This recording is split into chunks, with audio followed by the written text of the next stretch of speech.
was thinking of this recently after seeing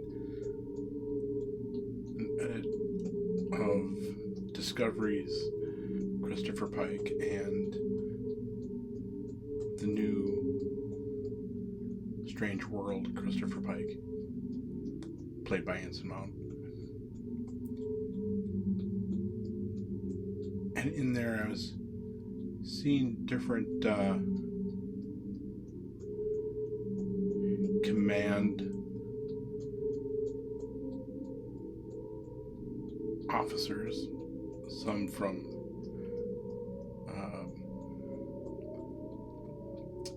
the Enterprise a little bit, but mostly some other ships in the new series. And it brought me back to who is Christopher Pike? Because in that we have an episode where we see Kirk and Pike in their command styles. And it brought me back to originally thinking about the unaired pilot, which is where we first see Pike. And let's just kind of look into this. Here's a timeline of when different series in the Star Trek universe were first produced. And we also see the time periods that they were representing. And we'll see, like, the starting in 1965, we have the original pilot, which was not, it was rejected by NBC, although it did seem promising, so they reordered it. And in that, we got our conical original series with James T. Kirk as the captain. And people never saw that original pilot to start with. But within the first series, the first season, we do see that they put in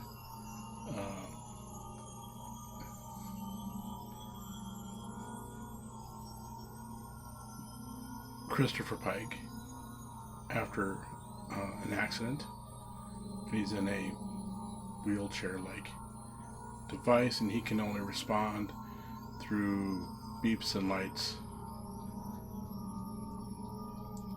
And that's when we first see Kirk interacting with Pike. And it's because originally on the Enterprise, Spock served with Pike, and he is kidnapped Pike, kidnapped the Enterprise, so to speak, traveling to a world they are forbidden to go to. And there's a court-martial of Spock, and that's really what the series is trying to figure out in this episode, why Spock would do this. And so they show clips from that, and that was called the Cage, but the original pilot was called, I think, the Menagerie. Next time we see Pike, it's a reboot of the whole series, and instead of Kirk growing up and getting a Starfleet and just kind of being maybe a model officer, although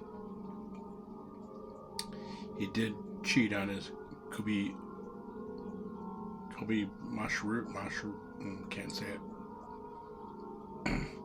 But in this reboot, he's more troubled because his father died, and he's trying to prove himself against his father in ways. And Christopher Pike sees him and becomes a mentor to him, and he's kind of fast-tracked by Pike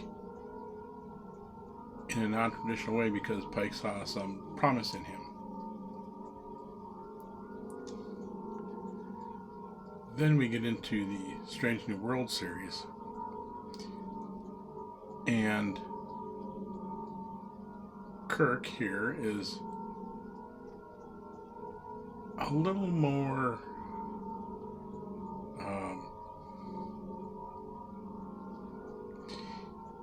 risky. He's taking risks, and he's definitely not the same character at this point in his life than either the remake Kirk or the original Kirk. But there's a competing command style between him and Pike, and Pike actually, I think in ways, is questioning his own command style, if it's appropriate in all areas.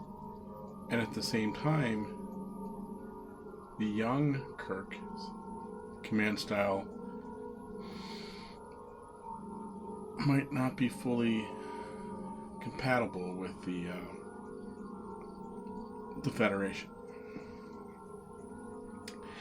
And that just made me kind of think of, the command styles and maybe command failures or command...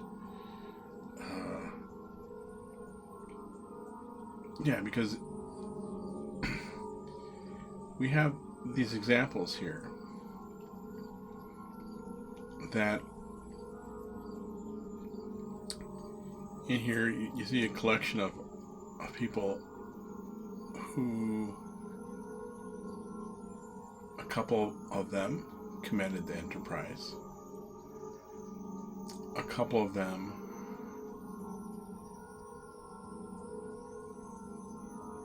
or actually more than a couple commanded the Enterprise. So if we just look at this list here, Ronnie Cox played in The Next Generation, and when Picard was off on a secret mission, he was being the commander of the Enterprise, and he was bucking heads with Riker. And I know that they had it out where they were being honest, and he was saying he didn't think Riker was a particularly good commander, and Riker was going back to him saying that the captain that Ronnie Cox was playing was not the best captain. Next to that, we have the first Star Trek movie where Kirk as Admiral comes and takes away the command of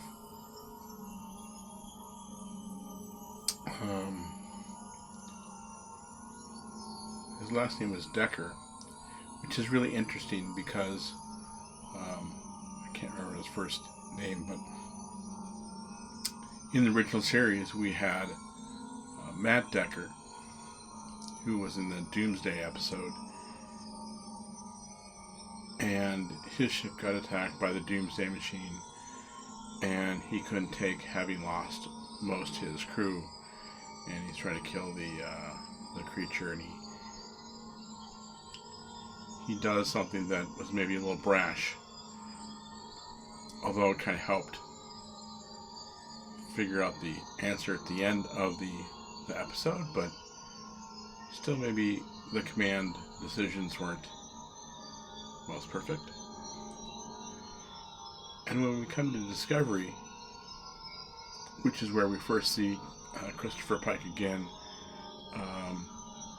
meeting the members. Well, actually, he really only meets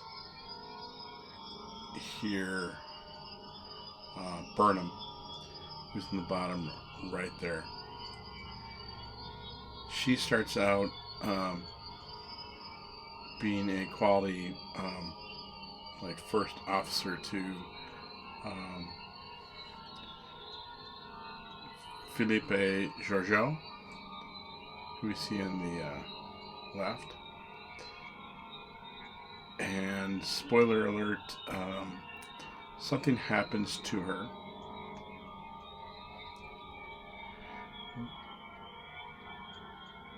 And it's because of some decisions that Burnham makes that may have cost her life, and she's paying for that, and not really in the scope of being a good commander at that point. One thing that does happen, though, is we go into the alternate world, and we find Philippe Georgiou's kind of counterpart in the kind of a more of a fascist kind of federation, a get things done kind of commander. And we actually see, it's played by Michelle Yeoh in both cases here, but she is, for most people, she is not who they think she is. And we see next to her the head of the Black Ops part of Starfleet. Again, making questionable command choices. And why do I bring this up? Well, you think of the captain of the ship, and the captain of the ship is often given, we think of directors, maybe, the directors of films, as being the captain of the film ship, who are, directing the actions of the film. And then you have the studios who might act like, Starfleet. And maybe you have admirals who act like producers, who come in and, maybe take the film away from a director and give it to someone else. Maybe the producer becomes the director himself, like in the kind of, in a sense, the first Star Trek movie. Although Shatner wasn't the director of that one, but it was what I'm saying, though, is there's some parallels of that, and that kind of really brings me, back, thinking about who is Christopher Pike. That, in an unaired episode, he's known. He was, Jeffrey Hunter, who played Pike, didn't make an appearance. The first person we see is Kirk. Although we do see him in that first season, and kind of get a backstory.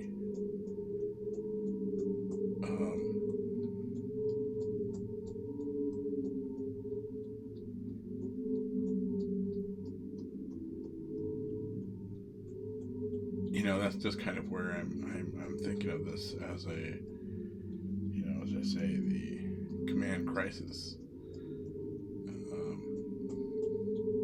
It's also like how media is produced.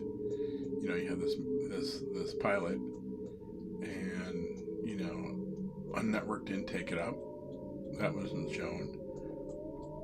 Yet they liked it enough to kind of suggest changes. And then we get the original series and a lot of other things off that original series you can see of films. And then we have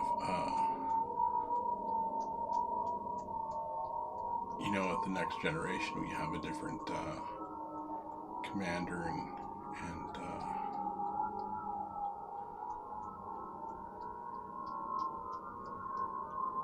that's just kind of where I'm going with this thought of that I kind of flesh out a little bit better, but just kind of want to give the idea of what I was thinking about.